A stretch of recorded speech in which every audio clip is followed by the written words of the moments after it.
Hello everyone. Today we're going to examine good versus evil, the concept of good versus evil, and where it falls short of actual reality and how we need to look at it a little more truthfully. So let's start out with the idea that humans, we use words to communicate ideas, and it's very effective, but it also leads to stereotyping and pigeonholing and basically falling into the trap of believing our words, our concepts are actual reality. So in order to communicate between me and you, we need to be able to say things generically like green is green and a tree is a tree, even though there's many shades of green and every tree you look at is unique and individual.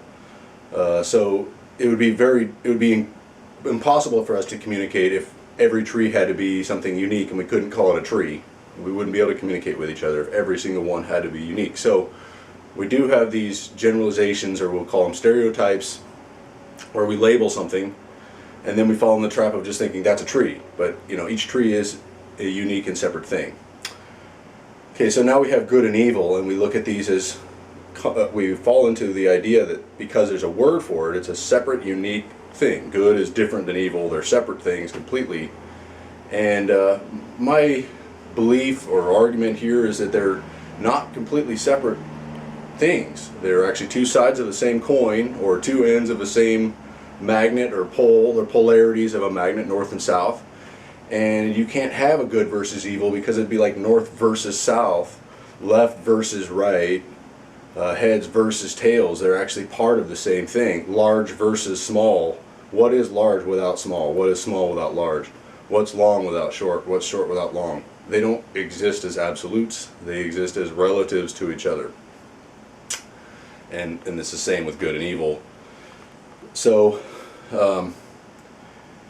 let's say the idea of good versus evil is we need to eliminate evil from the universe, and then good will reign. The idea of God versus Satan, something like that. That someday God will win and it will be all good.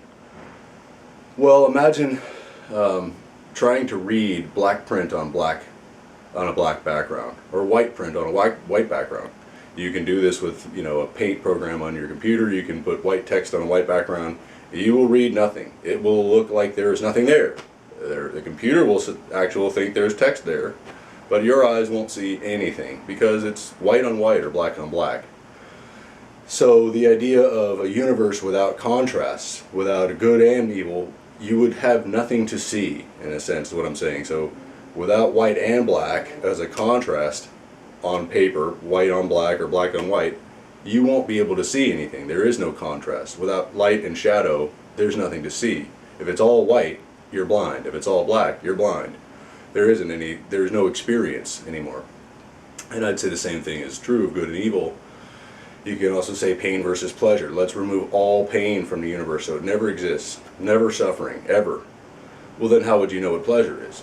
You wouldn't know you're in pleasure if it's always, always, always pleasure. You would just cease to register it or even notice it. It's like something that's on in the background. Background noise becomes just unnoticeable. We don't register it. So same goes, we love to get rid of all pain, but then you wouldn't know what pleasure is. You'd love to get rid of all when it's too hot, but then you wouldn't know what the feeling of being cool is. Or you get rid of too cold, you wouldn't know what the feeling of being warm is.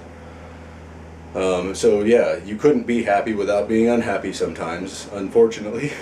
You can't feel really good without occasionally knowing what not feeling good feels like. You can't appreciate health without occasionally at least knowing what sickness looks like. Maybe you don't have to be it. Humans, one of our benefits and disadvantages is we're able to observe other humans and emote what they're feeling. Many mammals can do this. Rats do it as well, where we can see a human in pain and we can sort of experience their pain without having to go through it ourselves. So that's a good thing and a bad thing, because it also makes us kind of like monkeys, where monkey see, monkey do. We see a human doing a behavior, and whether it's right or wrong, it becomes right because they're doing it. So that's the bad side of that.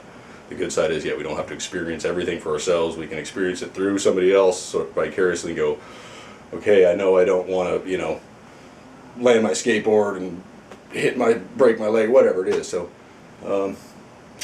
back to the story, good and evil. So yes, what often happens in history is people think that they know what good and evil is, and they know what evil is, and they're going to stamp evil out. We're going to get rid of it. And if you look at history, always, this happens over and over again. The people who think they're the good guys end up being looked at as the evil. So the Inquisition, for example, they thought they were saving everyone's souls by burning them at the stake, and preventing that, spreading that blasphemy or whatever to other people was worth it to burn them at the stake, and you're saving their souls, but you're also saving everyone else's soul. So for them, that was good. You're doing good here, stamping out evil. You're burning people at the stake. Hitler, right? He's thinking that the Jews are evil, and not just them, but other people, gypsies and stuff. We've got to remove them from society. They're the evil, and then we'll have a perfect good society. So in the name of goodness, let's destroy and wipe out this complete group of people. It's really not even really a group of people. They just label themselves as a group too. So hate to be politically incorrect, but it's the truth. Really, there is no group of people. We all just label ourselves something and say, I'm American or I'm something other, but what does that mean? Anyway, yes, another example, the communists, right? They're going to stamp out the capitalist evil and all that horrible stuff, and then of course in Russia they probably starved 20 million Ukrainians in the process, and in China mass starvation and other problems, and Cambodia you've got Pol Pot and the Khmer Rouge, and they're killing anyone with glasses, because if you have glasses you must be an intellectual, you must be part of the capitalist regime. I mean, it goes nuts, and that's all. We look at them as they were evil people, but in their minds they were the good guys, and they were stamping out evil. They were getting rid of evil. So that's really the message here, is that you're never the good guy when you think you're the good guy. And when you think the other guy is the evil guy, you're the evil, and you're going to do evil. Now, again, there's no such thing as evil, really.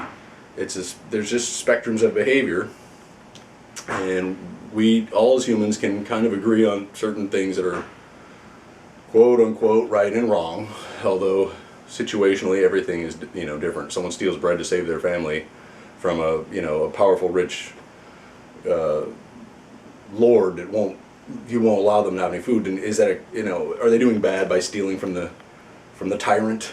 So again, things aren't so black and white as people like to make them. And then in the battle of good versus evil, often we externalize some vision of God as being like the real projection that people have of God is like their dad, and their dad's going to come in and set everything right and punish everybody. They also think the same thing. The government is also this sort of dad figure who's going to come and set things right, straighten everything out, kind of like a 1950s or 60s TV dad, the Cleaver, Leave It to Beaver dad. I can't remember his name. Walt, anyway. That kind of guy, he's just going to come and fix everything and set everything straight. It is kind of an illusion we all got when we were young, and imagined our dads or parents were, gods, basically.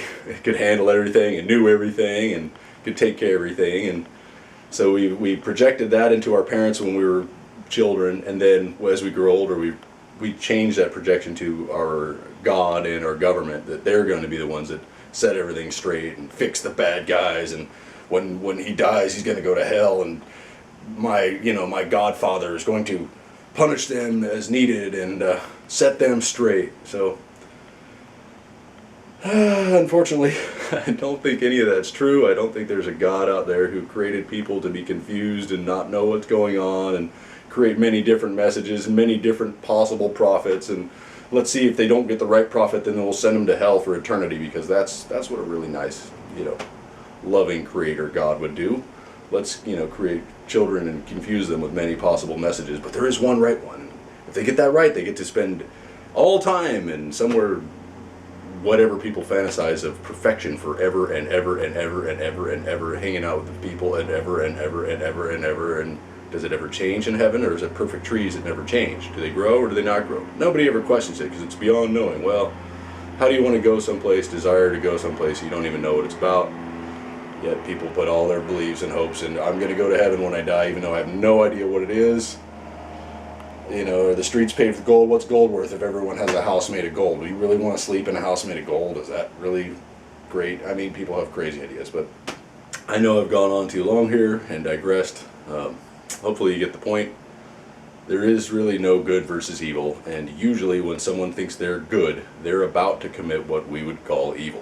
When you're going out there and trying to set things right, yeah, you're stepping on somebody's toes and probably becoming like a Hitler or a Stalin yourself. So let's all cut out the judgment and thinking we know what good versus evil is. Let's stop imagining we're the good guys and that somebody other than us is the evil, and recognize we all have shadow selves, and you know, we all get annoyed and somebody does something to cross us and you get some imagination in your head you'd like to smash their head into the ground. And terrible to say, but I think, you know, most people probably have just these kind of crazy ideas and we don't act on them.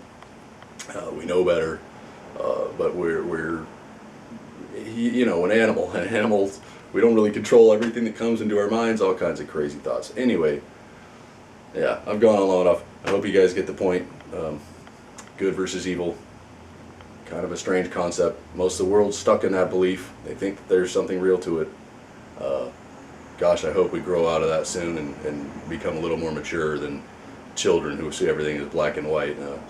Unfortunately, the public schooling system and propaganda kind of has us all not ever growing into adults. I tell people all the time, I don't think there's been an adult alive since the 1800s.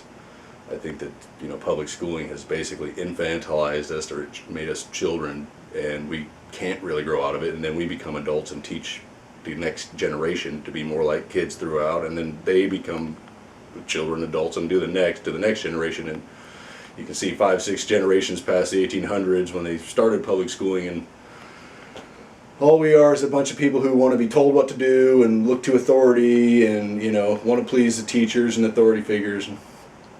Yeah, so I hope you enjoyed my rant. I know I've gone on way past the good and evil discussion now. Hopefully some other ideas for future discussions. You know, please make comments if you would like to discuss and hear me discuss any other ideas. I've got other topics to bring up, but hey, if no one watches these videos, maybe I won't keep making them. So take care, everybody. Have a great day and week and month and year. All right, bye, guys.